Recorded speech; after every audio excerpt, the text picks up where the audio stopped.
Bonjour, c'est un plaisir de vous retrouver pour cette méditation quotidienne.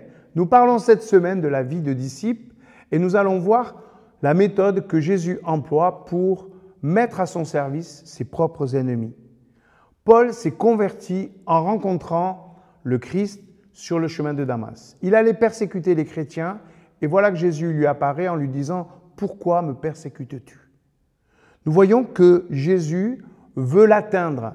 Jésus veut mettre cet ennemi à son service. Nous allons voir la suite dans Actes au chapitre 9, verset 10. Il y avait à Damas un disciple appelé Ananias. Le Seigneur lui apparut dans une vision et lui dit « Ananias ». Il répondit « Me voici, Seigneur ». Le Seigneur lui dit « Rends-toi tout de suite dans la rue droite et dans la maison de Judas. Demande un homme de Tarse appelé Saul. Il prie en ce moment. Et dans une vision, il a vu un homme appelé Ananias qui entrait et posait les mains sur lui afin qu'il retrouve la vue.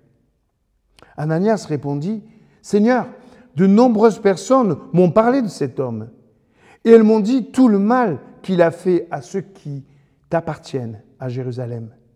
Et il est venu ici avec l'autorité que lui ont accordée les grands prêtres, d'arrêter tous ceux qui font appel à ton nom. » Mais le Seigneur lui dit, « Va, car je l'ai choisi et je l'utiliserai pour faire reconnaître mon nom aux autres peuples et à leurs rois, ainsi qu'aux Israélites.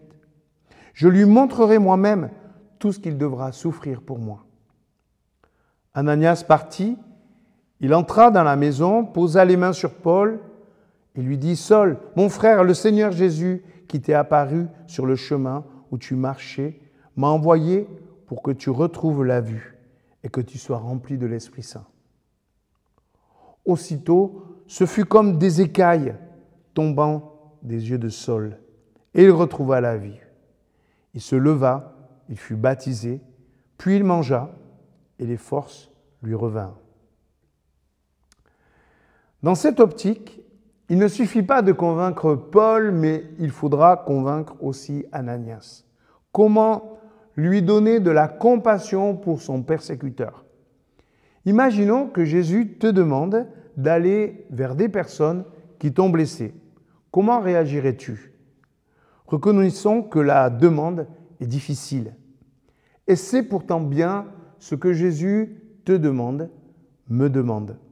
Pas juste avec des ennemis éloignés, mais aussi avec ceux qui pourrissent ta vie quotidienne. C'est ainsi que je peux réaliser l'amour que Jésus a pour moi. Il est mort à la croix à cause de moi. Jésus s'implique personnellement dans cette mission et m'implique avec lui. Il parle à Saul, il parle à Ananias, pour que cette rencontre impossible puisse se faire. Et c'est cela l'Évangile. Quelles sont nos rencontres impossibles? Si ce projet de réconciliation est celui de l'Évangile, il m'interpelle face à ceux qui m'ont fait du mal ou me font du mal. Cela me demande de rendre sensible mon cœur endurci par la douleur des relations. J'ai décidé à la lecture de ce texte, de relever ce défi. Est-ce que tu le fais avec moi?